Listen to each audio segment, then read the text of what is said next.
Welcome, guys. You got Brad here with you. I'm not sure if John's joining or not, but I am here with you tonight, and we're going to do this kind of early, do it kind of quick. I've got somebody else coming on here in just a little bit less than an hour. So just want to come on tonight after a circus of an event, to be quite honest with you.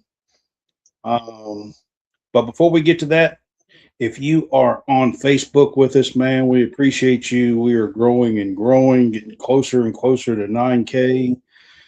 Trying to get our subscription up. We post in there. We've been talking about this commitment and everything else that is going on in Big Blue Nation and around college sports as much as we can as well. It's only 99 cents a month.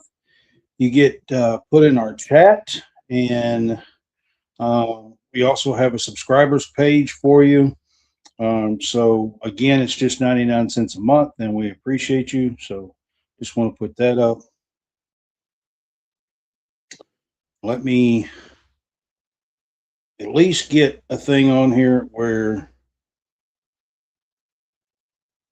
people on the page can see that I'm up and live. So want to at least get that up.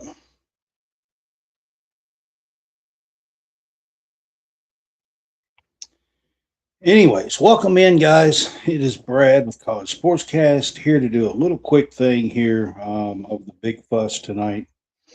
And hang on a minute. We might have John here joining us. Get him added to the stage here. And what's up, John? We might have John here joining us. Get him added to the stage here. You're echoing. Oh, sorry. John? We might have John here. You're echoing. You got it? Yeah. All right. So I got the Facebook thing done. Anyway, I was saying we're here to do the big fuss and doing it a little bit early. Like I said, I've got a show coming on here, the page, in a little bit less than an hour. So we're going to do something kind of quick here. I'm going to be honest with you guys. This has been nothing but a circus with Tryan Stokes. And unfortunately, so many people fall for it. Well, I'm going to be honest with you, Brad. My biggest thing is getting trolled on national television, and now you're getting trolled by the national media. To me, that's an even bigger problem. Well, I mean, everybody's falling for it. If people were a little bit smarter and not falling for it, it wouldn't be nearly as bad.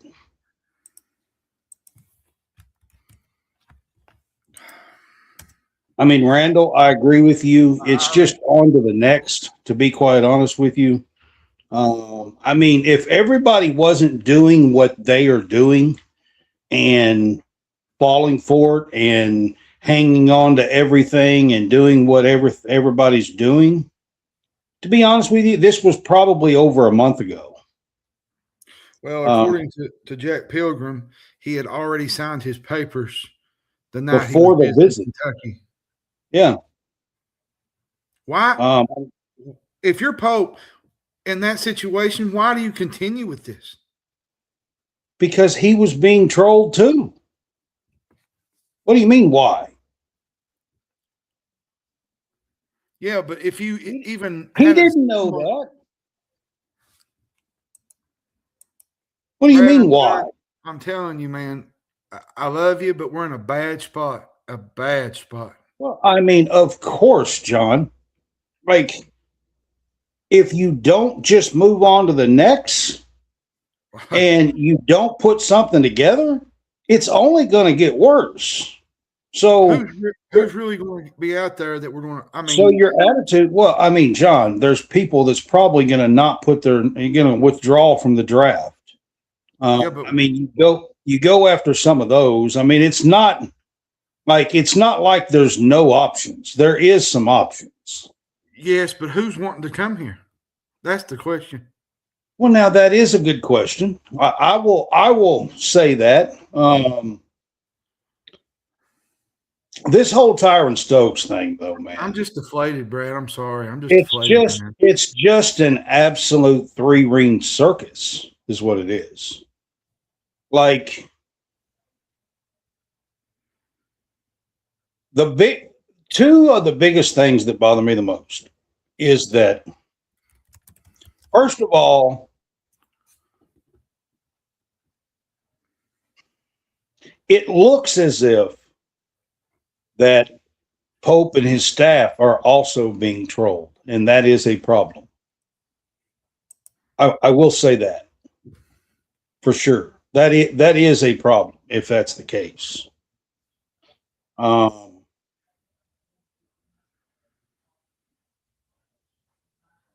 Yeah, that's what I'm talking about, Anthony Wireman. I mean, like that is a problem, like not, and then like he is creating video or pics, Instagram stuff, and logging in. He's he's agging on, like, honestly, sadly, some so-called media people, and tagging them along in this crap and trolling them hard, like really hard. And unfortunately, people fall for this mess. Like, it is unbelievable to me to see what happens.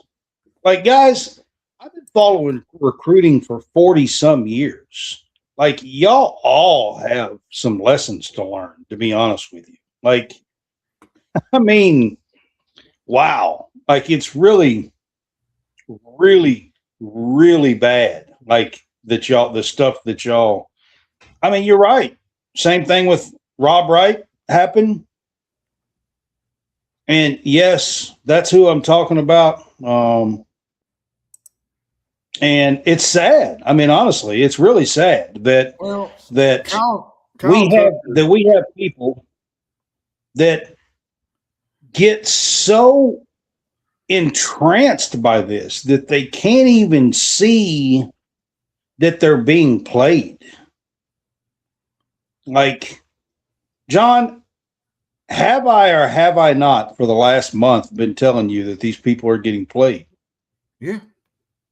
Kyle Tucker brought up a good point just now on Twitter. He said, and just to bottom line it, Kentucky is not comporting itself as a top program in college basketball under Pope. He said it just isn't. 0 lottery pick level high school recruit signed. 1 top 15 transfer with a torn ACL signed in 3 cycles. To me, I'll be honest with you, Brad, that's an issue when you're at the University of Kentucky.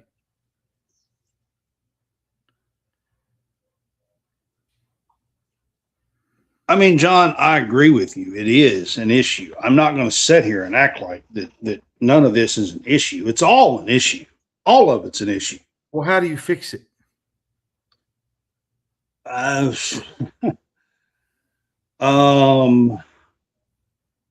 First of all, you've got to figure out a way to put together something to win. You can't finish 7th, 8th, 9th, 10th in the SEC every year. Yeah, but the players we're getting, are they really going to change that much? You got to figure out a way to stay healthy. You can't have what you do get. You can't have 3 or 4 of them sitting on the bench.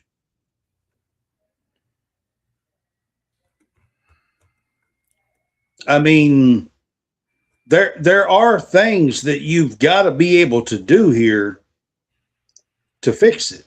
And I'm going to be honest with you. Nobody's gonna rush through the door to come here. And I'm talking coaches too. Like, Kentucky is not, I've been saying this.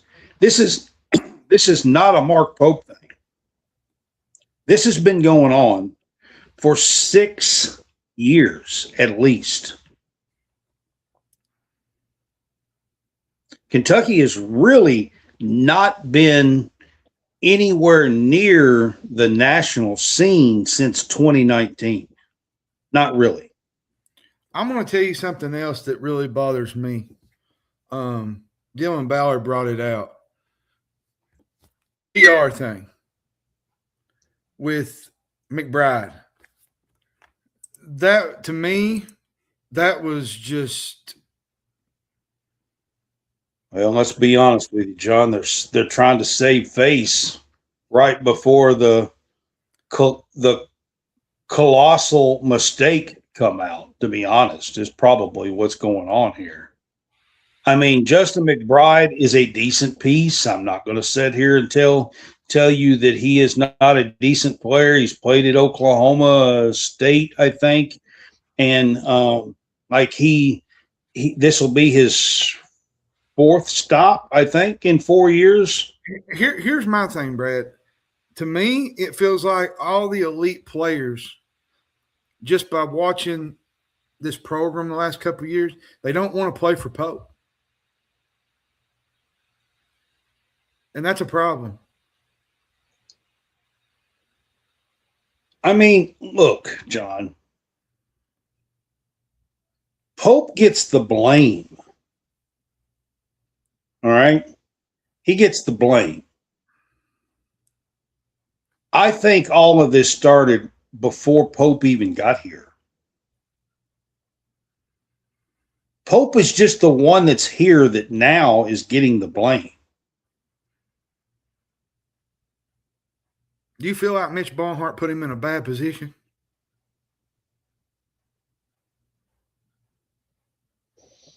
I mean, I don't know, John. I mean, like, I feel like that everybody was hoping and trying for something different.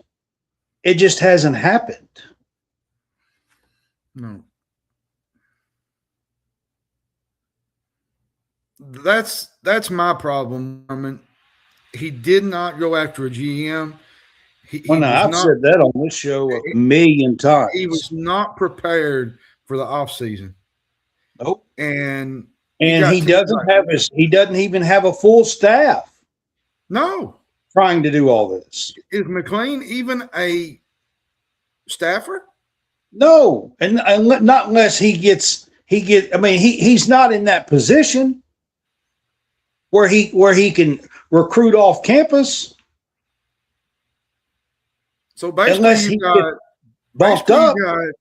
you got Mark Fox and you got who and I'm not sure Fox does anything in recruiting, to be honest. I mean, I don't know the whole specifics around that, but then you got Mo Williams, and then he posted earlier today, "Let's go" on Tyron's thing. Now that looks bad. Was that really him, or is that AI created? No, it was him, unfortunately. I mean, I don't believe half the stuff I see. So no, it was him, and they made him delete it. And that looks bad too, thinking that maybe you got him. I'm telling you, they got trolled.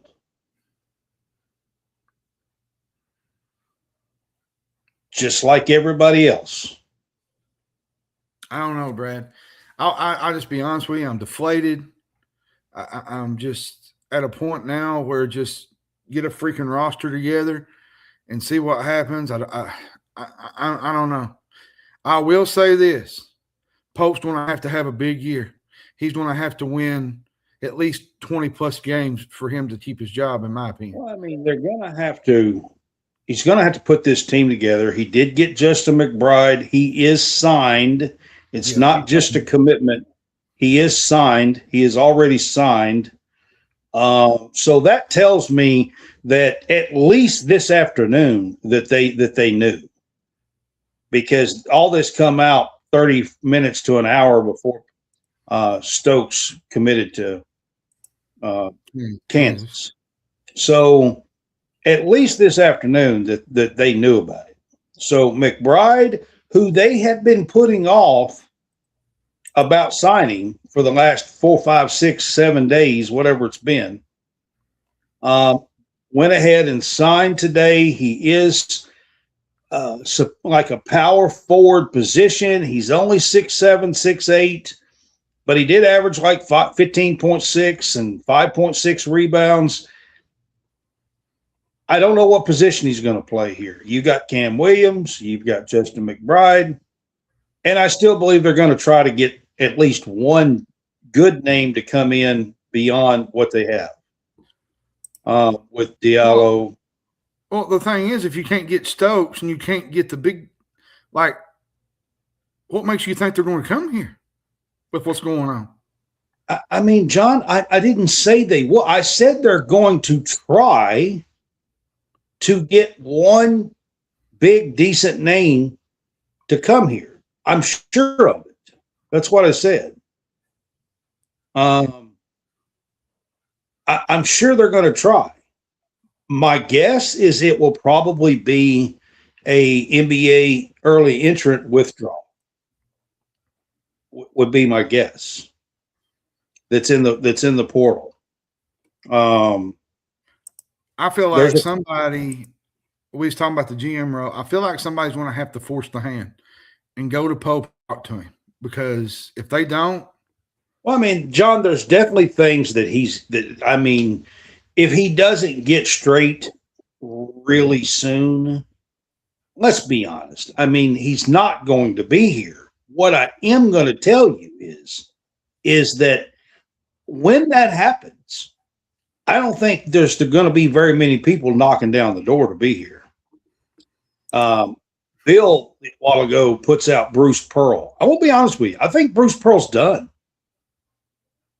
He's going to be 68 years old. He's already walked away from the game. I think Bruce Pearl's done. I don't think he's coming out of retirement. Josh, I don't mean this mean. I know you love Pope, but there's legitimate concerns going on right now. Oh, I mean, there's absolutely some concerns. There's some issues, man. And I know you don't want to hear that, but there is. So, I mean, Billy Donovan is an absolute just 30-year dream, okay? Like it's a dreamland. I just don't think that's happening. I seriously don't, guys. I don't live in fantasy land. I live in reality, and I just don't like Kentucky's been trying that for 30 years. I think it's time to give that a rest. It's just time to give things a rest. I mean, you can't keep falling for the same stuff over and over and over. I mean, we just saw what happens when that kind of stuff happens.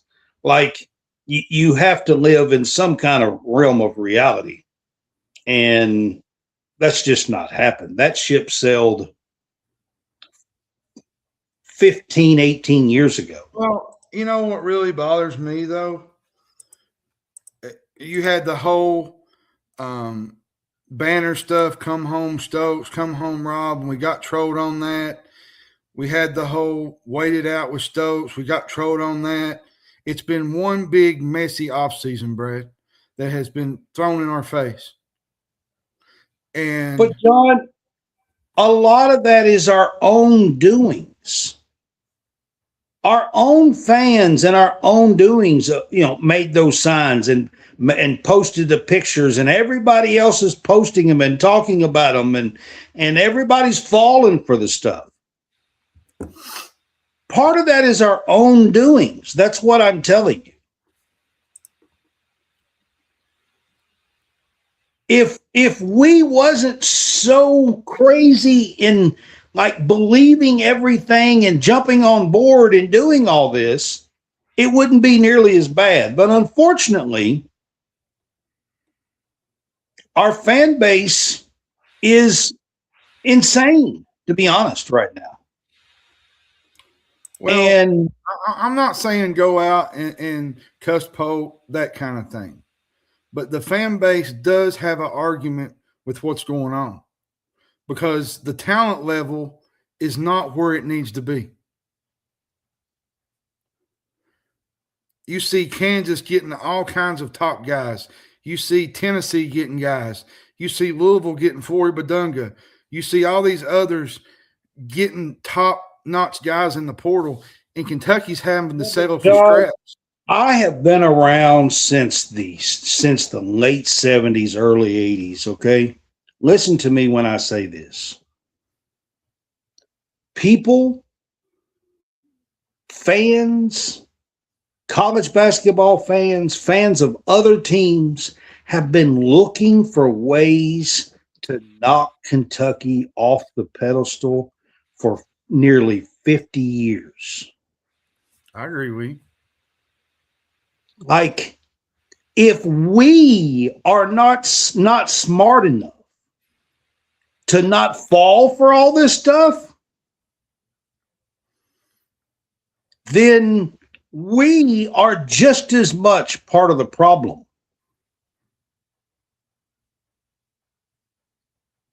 Finally, me and Wyman agree on something. I don't like being the joke of everything, Brad. And right now, that's what we are. That's it. If we don't jump on board with all this stuff, then we don't look nearly as bad. I mean, honestly. Let me take it back one step further real quick. I'll talk about the one and dones with Calipari real quick, and I'll shut up about that. But I was tired of the whole one and done operation, okay? I'm glad he's gone. It was the right time to move on from Calipari. And it wasn't working because he wasn't winning with that either. I agree. But here's where it kind of gets mixed in. With Pope, you got to be able to get top talent like Calipari did and mix them in with portal guys. And I feel like Pope, his first year, yeah. I mean, he had some decent guys. He had Lamont Butler, Jackson Robinson. They were some really good dudes. Last year, he kind of went away from all that. And now this year, it feels like he's kind of doing the same thing in a way. And I mean, I think he's tried to land a couple of big fish. But I will be honest with you. I in a way, and I'm just going to go ahead and say this, it kind of feels like the three that he did get here, including Stokes, Donnie Freeman, and Rob Wright, it kind of feels like that all three of them either used Kentucky as a stepping stone to get to a higher offer, or was just trolling and never intended to be here at all. Here's my thing. I'm trying to be positive about all this, Brad, but I just want to win again. I want to see talent on the floor again. I want to be in the mix for the SEC tournament again, the titles. And right now, it don't feel like that. It just don't. I mean, we all do. But when you look around, I mean, Florida's on another level.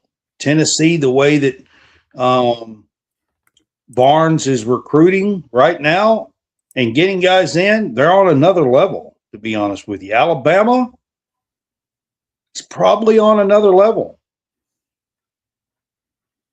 Now, I don't know if there's any other teams that I would say consistently. Auburn was before Pearl retired. Bruce. I really can't say that there's any other teams that consistently would be head and shoulders above where Kentucky is right now. But there's at least three in the SEC for sure. And that's a problem. And I agree with you. There is problems. Again, I'm going to say this. Pope, everybody sees that this was nothing but a troll, is all this was. And if there are fans out there that don't believe that, they are just as blind as the same fans that fell for all this stuff. Okay? And everybody sees that. And here's what I'm going to tell you. If you don't go out right now, I'm talking about right now, tonight, and be searching for a GM to fix this problem, finish your staff, this Jamal Crawford show, has got to end. We all know what that was about. It's been a put off and a put off and a put off and a put off for weeks. Go hire a damn associate head coach. Here's my and thing. Get it done. Complete your staff. Figure out if Mark Fox is coming back or not. Complete your staff. Get a GM. Back the hell out of the negotiations. Just recruit. Just meet families. Just connect with kids and families.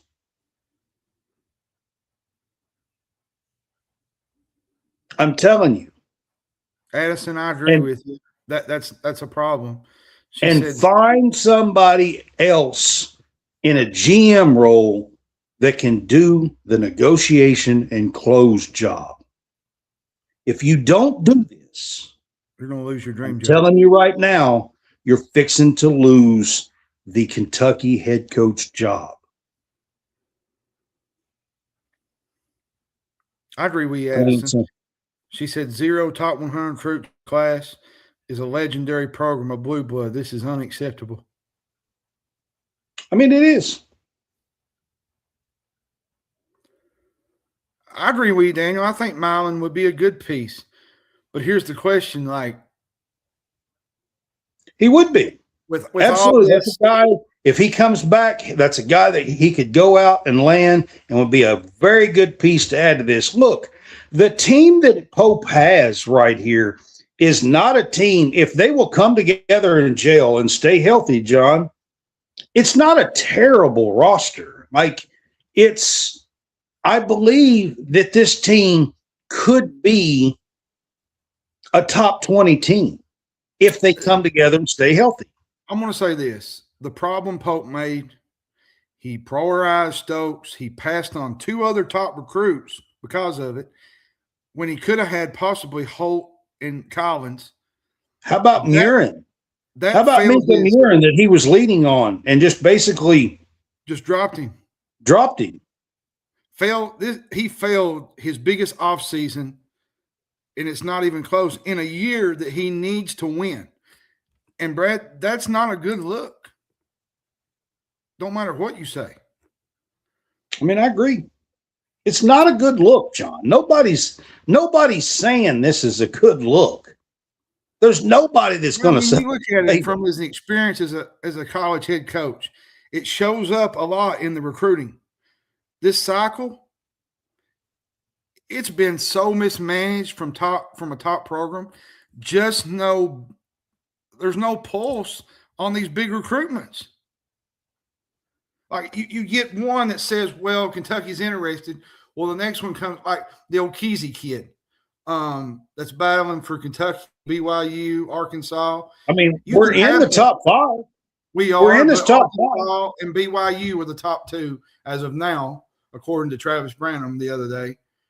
Like, how do you not, as a blue blood program, not get in the middle of that and, connect with these kids? Like, you got the R.J. Hampton, not the R.J. Hampton kid, R.J. Hampton's brother, the Hampton kid. Ryan. Like, get him to reclass. Throw whatever you have to do at the kid. Get him here. I mean, you're in a pivotal offseason. He is an option because the kid could reclass. Like, my biggest thing to me, and I'll hush on this because I'm really frustrated tonight, and I guess you can't tell, but you're in a pivotal year 3 offseason where there's a lot of things going, a lot of noise, a lot of fans, a lot of things are going different towards your direction. And you got played like a fiddle by Tryan Stokes.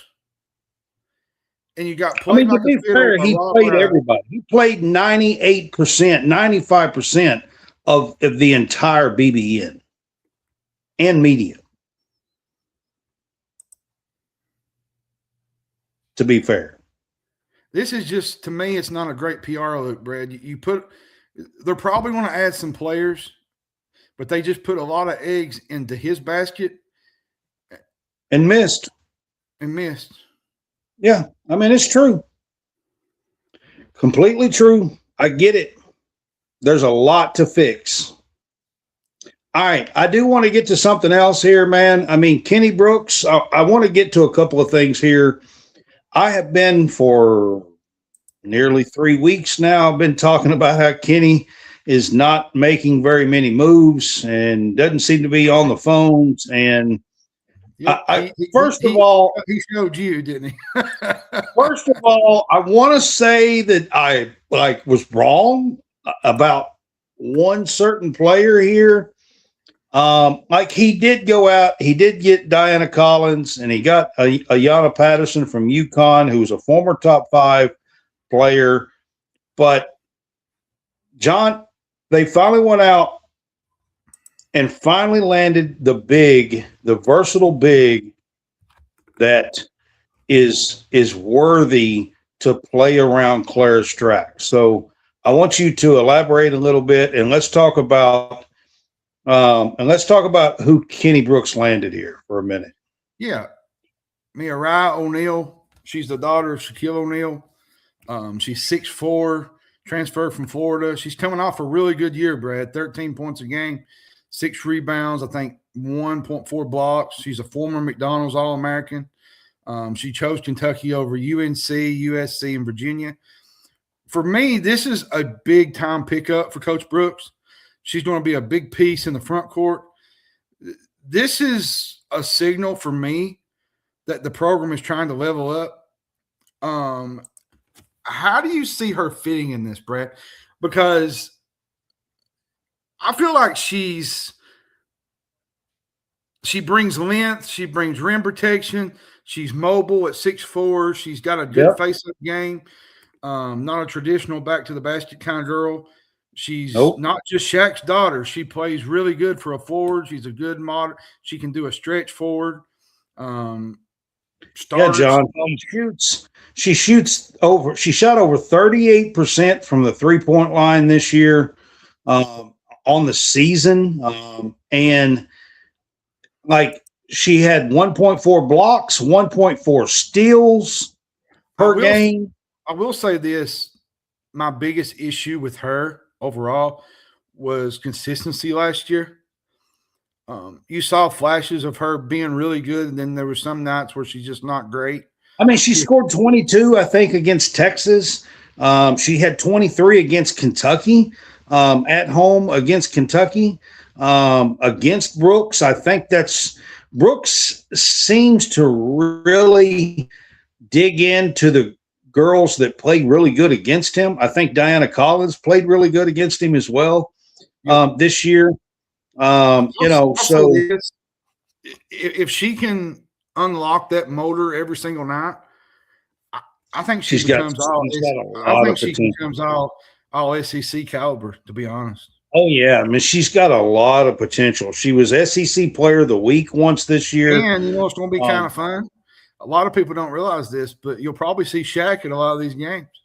It is Shaquille O'Neal's daughter, and he is very close with her. He has went on recruiting visits with her in the past and things. So I fully expect that, especially in some of these big games, South Carolina, Texas, LSU, a few of these big games that Kentucky women get, expect to see Shaquille O'Neal at Memorial Coliseum this coming year. Pretty neat. It's going to be a big deal. Listen, I don't fanboy all that much. You fanboy over Shaq, though. I don't do it much, but I'm going to tell you right now, getting to meet Shaquille O'Neal, pretty big deal. It would be a huge, huge deal. I'm not saying it's going to happen, but it's a pretty big deal. It's just a big deal. Now, you're asking me real quick, where do I think she would fit in with this team? Look, I think her and Clara together playing that versatile post inside and out facing the basket, and both being able to step out and shoot 36, 38, 39% from three-point line, 6'4", 6'5".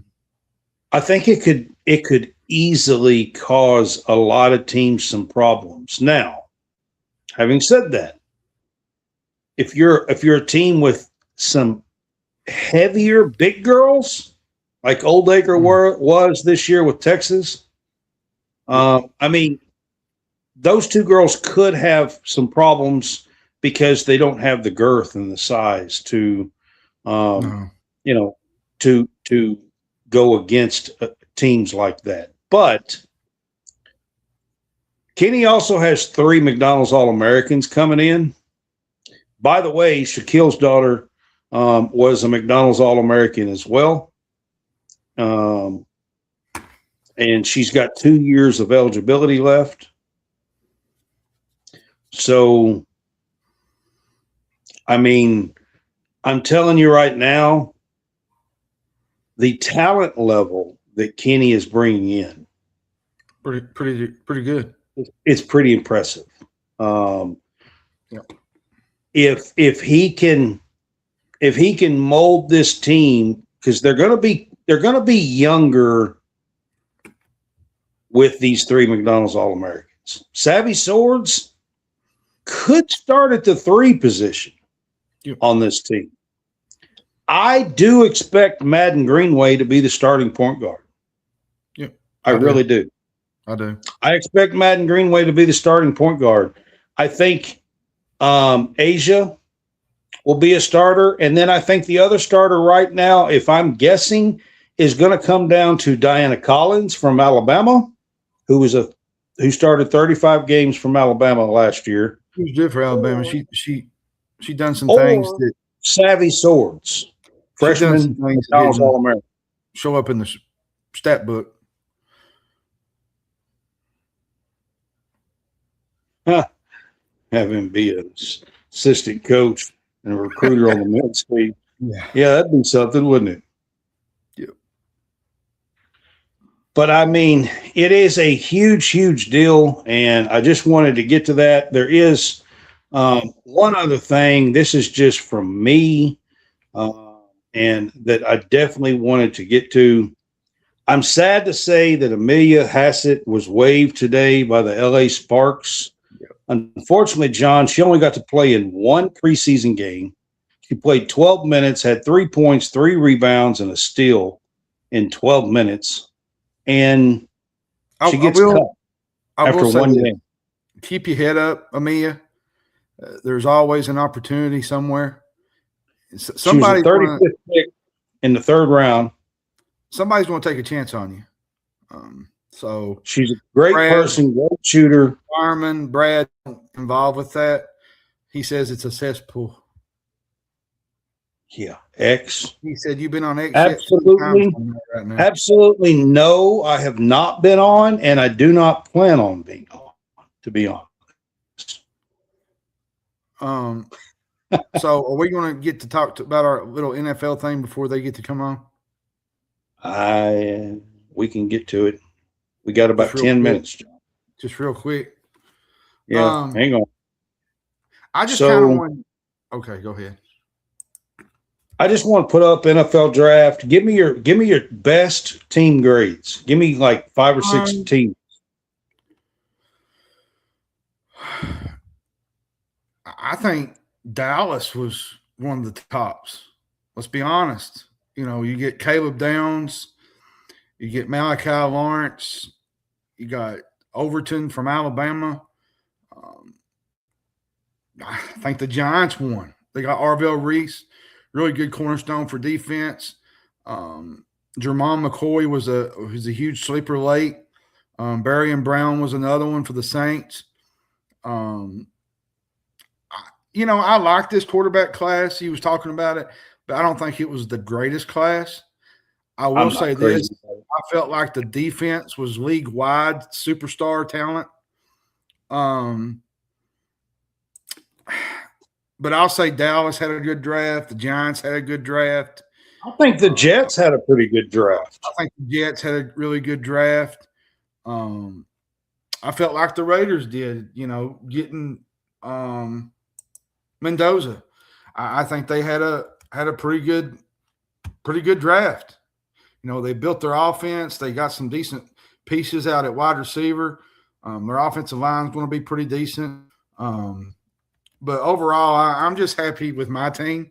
I know I say it enough, but Dallas, I just love Caleb Downs. I think he's so good. He's NFL pro ready. I think he could be a all-star, safety. A guy. Does he have knee problems? Does he have knee problems? I mean, maybe, but I don't think. Because I think that's why he's slow. Maybe, but if you look at him overall by talent, I think he's just that good. And a lot of people screwed up by not getting him. He to me, he's an impact safety. I'm going to tell you one that most people didn't look at was Mekhi Lemon. Went to the Eagles. Very explosive wide receiver from USC. The guy's a character interviewing, though. I don't know if you watched some of his interviews, but absolute character. 49ers, I felt like congratulations to Seth McGowan, Kendrick Law, Jagger Burke, Jalen Farmer. I want to put a shout out to them and just say congratulations for being drafted. I will say Jagger Burke, 4 Kentucky Wildcats being drafted on day 3. I know this sounds crazy about Jagger, but I know he went to your Packers, and I'm going to say this. I actually think that guy can actually play, and I think they can plug him in there somewhere. I think he'll see a lot of action in the preseason and kind of get an idea of what he's like. Which player did you think, before we go, which player did you think was the biggest steal in the second and third round?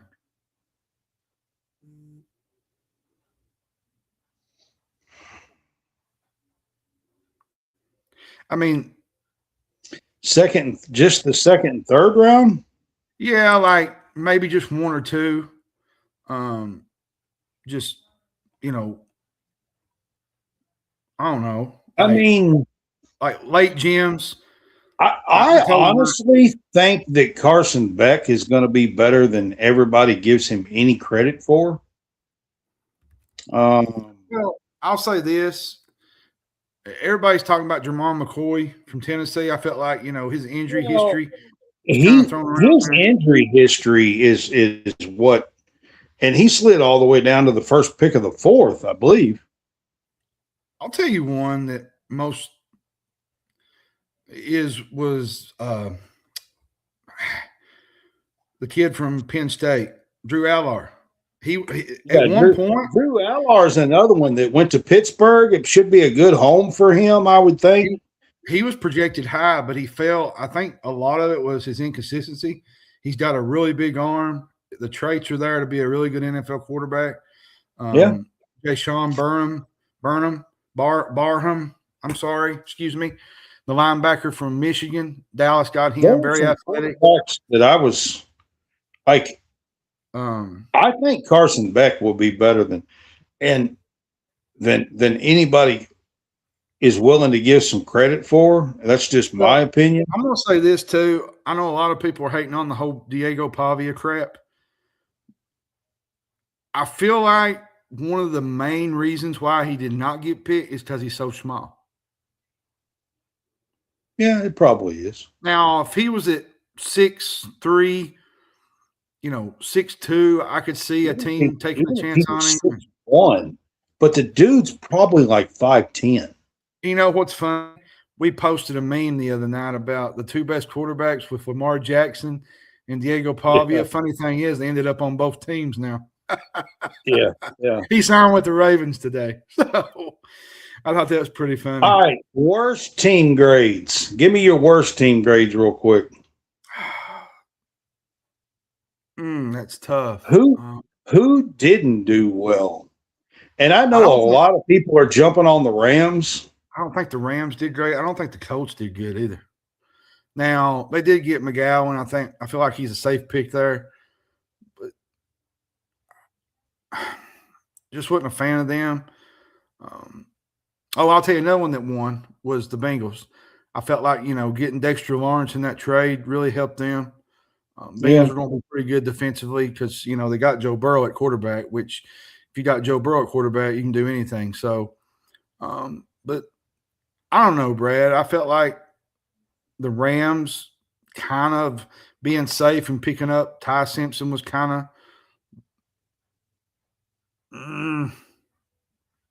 I like Ty Simpson's potential, but I don't think you put him there at 13-14. I just think that was a safe pick. I mean, look, everybody's saying you can't pick him at 13 to be a backup. Well, when you have like the reigning MVP, that's what you do. The Packers did that with Aaron Rodgers. How did that work out? They did. Worked out pretty good. How'd that work out? I think the Saints had a bad one. They reached on a couple of guys instead of taking some of their best available. They had a lot of holes that they didn't address. Bay, I felt like didn't do great, but they did fair. I'll tell you one that I didn't like was Arizona. I felt like drafting Jeremiah Love that early with already getting Connor back. Yeah, what did he go 3? He went number 3, right? That was just see. Here's the problem with some of these teams. They reach instead of taking like value picks. Yeah, they ignore a lot of holes in their roster. I mean, they play I get it that they needed a running back, and he's that he's a good one. But I mean, let's be fair though. Bad draft grades ain't always that bad. Look at Detroit. There was a couple years ago where they reached for a couple of guys, but their development and coaching mattered, and it got them all the way to the Super Bowl or the NFC Championship? Yeah.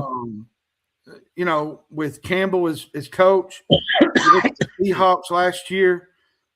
Seahawks really didn't have a great team, but they did everything they needed to do to win, and Sam Darnold turned into Superman in a year that a lot of people didn't think he would really have a great year. And went on to win MVP. Was it MVP? I mean, the story of Sam Darnold, that needs to be studied. Jets. I mean, I think he was a backup a couple other places. Going to Seattle, and then he wins the Super Bowl. Like, props to you, man. Like, really, like props, because you probably changed the trajectory of your career. Well, certainly, winning a Super Bowl. Yeah, I mean, we do have Fresh that's going to be coming on here on Facebook here in about 5 or 10 minutes. So I do want to get off of here so he has enough time to come on. I will say this real quick, back to our first part of the whole Pope thing. If you know what's best for you, stay off social media the next couple of days, because it's going to be a disaster. It's a cesspool. It's going to be a cesspool. X is going to be Sodom and Gomorrah. Oh, Brad bringing out the biblical version of it. But I will say, we're going to have the Elon Musk ark. There's going to be it's going to rain for 40 days and 40 nights on X. I will say this into defend Pope as we end this. I feel bad for him, Brad. I do. He's in a tight spot. He's in a position that is a pressure cooker, and he has nowhere to hide. When you're playing at UK, and I've always said this, you're under a microscope every single day. You can't – that's like John Calipari always said. You can't hide and run in Lexington because there's no you're basically you got everything's exposed, and we talked about it early on this show. I do have to get off here. I got a guy coming on in like 3 minutes, so but I do have to get off here tonight. But I said, I feel bad for him though. I really do. All right, guys, we're gonna wrap it up. We will see you again, maybe over the weekend, if not beginning of next week. So, y'all have a good one. We will talk to y'all later. Yep. Go Cats.